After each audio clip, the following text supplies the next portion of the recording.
Okay, now let's see launching the fileless malware through document exploits and in-memory exploits. Document exploits. The attacker can trick users into downloading a documents, archives, or any attractive files existing the malicious macro codes. The malicious macro launches VBR JavaScript to exploit Windows default tools such as PowerShell to continue the chain of infection. In-memory exploits. Attackers inject a malicious payload into the RAM that targets the legitimate process without leaving any footprints. Attackers exploit different Windows API such as WMI, PSExec, or PowerShell to gain access over the process memory of legitimate processes. One example is given in the Aspen book. It's about how Eternal Blue exploit uses vulnerability of SMB server message block. Actually, you can even see this vulnerability in CV database. Its number is CV 2017-0144. That means this vulnerability was discovered in 2017. Its ID is 10144. And by the way, this vulnerability is applicable only to SMB v1. Okay, it targets local security authority system service lsas.exe file. Uses tools like Mimikatz to decrypt the LSAS dumps to access details from the memory. Important note: WannaCry ransom exploited this vulnerability, that is the Eternal Blue, to spread itself. So, okay, then we saw launching fileless malware through document exploits and in-memory exploits. Now let's see launching fileless malware through script-based injection. Scripts are usually flexible and they can be executed from any files or directly from memory. This I didn't know. I thought the scripts can only be executed from the files, but Aspen book it says it can also be directly executed from memory.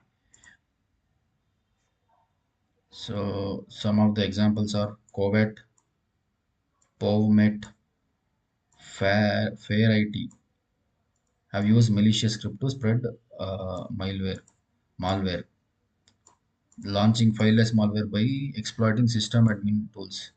Attackers exploit default system admin tools such as certutil, WMIC, and uh, regs VR32 to launch fileless infections. Attackers use certutil and Windows Management Infection Command WMIC utilities to steal information. They exploit command line tools such as Microsoft Registered Server REGVR32 and RUNDD132 to run malicious DLL. Using the above techniques, the legitimate authentic tools can also be modified. Later, these tools can be used for malicious activities. Launching fileless malware through phishing. Attackers commonly use social engineering techniques such as phishing to spread fileless malware to the target systems. Fileless malware exploits vulnerability in system tools to load and run malicious payloads on the victim machines to compromise the sensitive information stored in the process memory. Maintaining persistence with the fileless techniques. After launching fileless malware, now it's time to learn about how they become persistent. There are three ways: using the registry, using Windows task scheduler to run the malware periodically, WMI repository, which can be run later using WMI utilities. One example of fileless malware called Divergent is explained in detail in the Aspen book. It exploits Node.js.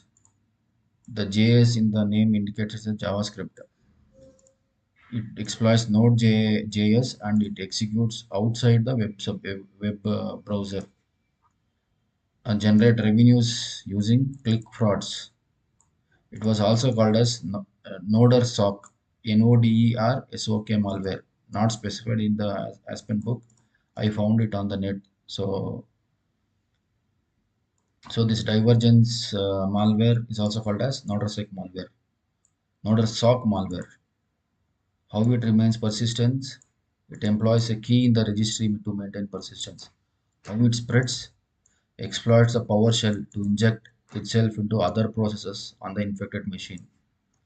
How it hides from anti-malware IDS Windows Defender.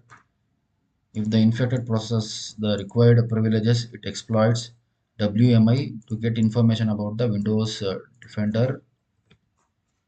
Okay, what is its objective? Main objective is click fraud as per various websites, but it also can bypass user account control UAC through cmstp.exe Microsoft Connection Manager profile installer and steals critical information from the victim through URLs.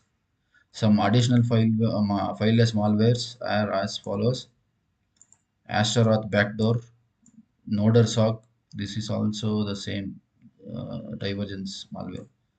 Vapor worm, NJRAT backdoor, Sodinokibi ransomware, Couter and Paulix, Dridex, Hansitor, Janitor, Sober, Soreb Rect ransomware.